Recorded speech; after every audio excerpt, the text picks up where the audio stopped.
En el nombre del Padre, del Hijo y del Espíritu Santo. Amén. Ave María Purísima, sin pecado concebida. Espíritu Santo, fuente de toda luz, ilumínanos. Oh Jesús, muéstranos tu rostro y seremos salvos. Muy queridos hermanos, hoy vamos a comenzar una serie de meditaciones sobre los sacramentos de la penitencia y de la Eucaristía. Comenzaremos con de la penitencia, con unas palabras de San Francisco de Sales. Comenzamos. Nuestro Señor ha dejado a su Iglesia el sacramento de la penitencia para lavarnos de nuestros pecados cada vez que los cometamos. No permitáis nunca que nuestro corazón permanezca mucho tiempo bajo el peso del pecado, puesto que contra este mal tenéis un remedio tan eficaz y tan fácil. El alma caída en el pecado debe tener horror de sí misma y purificarse lo más pronto posible por respeto a la majestad divina que la mira.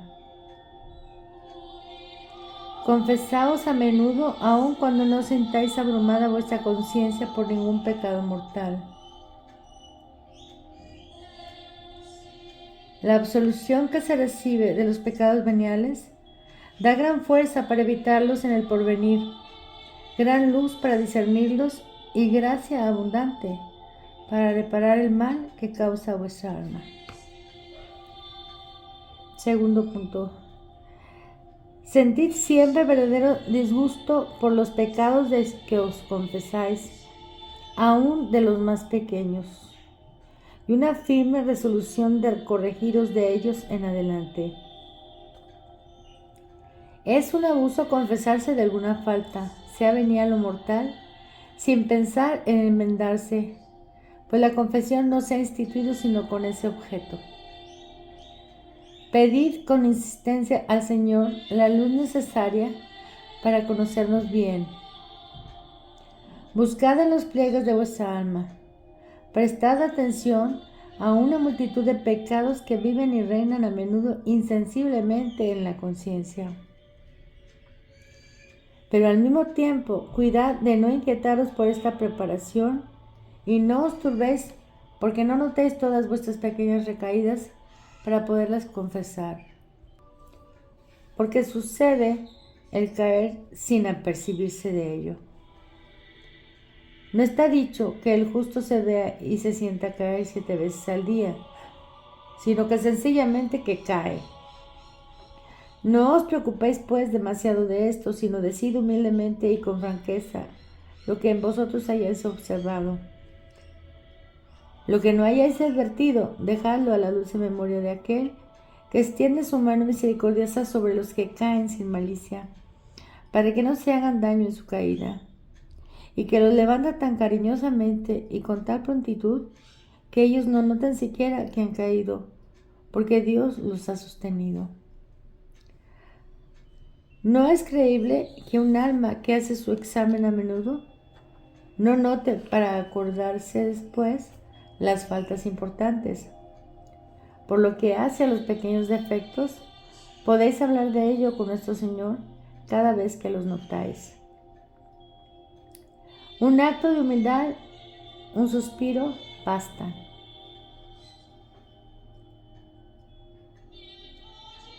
Tercer punto. Cuando os ocurra, después de la confesión, el recuerdo de un pecado omitido por falta de memoria, no temáis y no volváis a vuestro confesor antes de la comunión, sino reservadlo para la confesión siguiente. Cuarto punto. Es preciso gran sencillez y gran ingenuidad para la confesión, y el punto principal de esta sencillez cristiana es no inquietarse en modo alguno por lo que pueda decir o pensar el confesor de lo que se le va a decir. Su oído está preparado para oír pecados y no virtudes, y pecados de todo género y tamaño.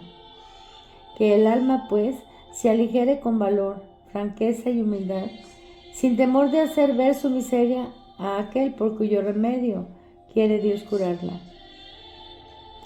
Del mismo modo, después de la confesión, no hay necesidad de examinar si se ha dicho todo o si se ha dicho bien. Ese no es el momento. Permaneced en paz a los pies de nuestro Señor y no penséis más en vuestras faltas pasadas, si no es para humillaros dulcemente delante de Dios y para bendecir su misericordia que os las ha perdonado en su divino sacramento. Quinto punto. Preguntáis cómo podréis hacer vuestro acto de contrición en poco tiempo, y a esto os respondo que no es preciso mucho para hacerlo bien, porque no hay más que posternarse ante Dios en espíritu de humildad y con verdadero arrepentimiento de haberle ofendido. Sexto punto.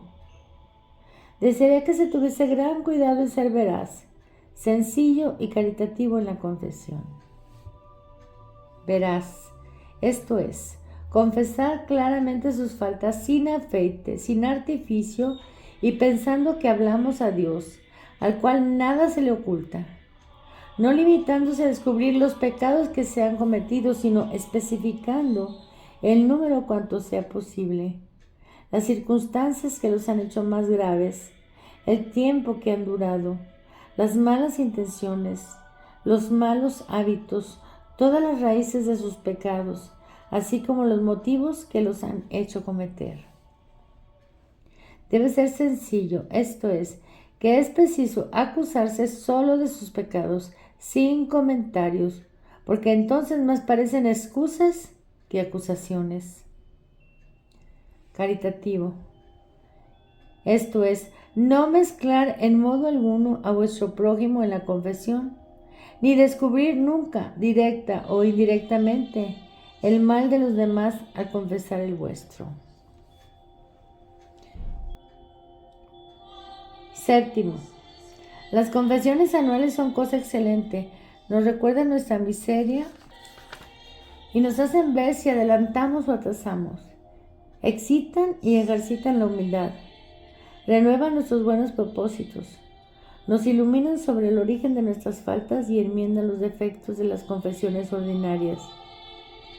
Son sobre todo útiles para las almas aún algo débiles, porque si las primeras resoluciones no las han fortalecido enteramente, las segundas y las terceras las fortalecerán más y, en fin, a fuerza de resolverse, se acaba por encontrarse resuelto. Pero es necesario hacer esa revisión anual sin inquietud y sin escrúpulo, no tanto para ser absuelto como para ser animado. Octavo punto. Y como último consejo, acordaos que el punto más importante y ordinariamente el más abundante es el dolor que se debe tener del pecado como ofensa a Dios y el propósito firme de la enmienda. Este punto no merece menos tiempo y aplicación que el examen de conciencia. Demasiado a menudo se hace poco caso a la gravedad de sus faltas o al disgusto que han podido causar a Dios, y no se buscan cuidadosamente los medios eficaces de afirmar sus resoluciones y de evitar todas las ocasiones de pecar, como las compañías peligrosas, los placeres desordenados, en fin, todo lo que se sabe que es funesto. Cada cual cree tener con frecuencia ilusoriamente ese verdadero dolor, ese saludable pecado, que es el punto esencial de la penitencia y que tan difícil es de discernir. Para conocerlo, es preciso considerar que se pueden tener tres suertes de contrición. La una, inspirada por la sola razón, que muestra el horror al pecado.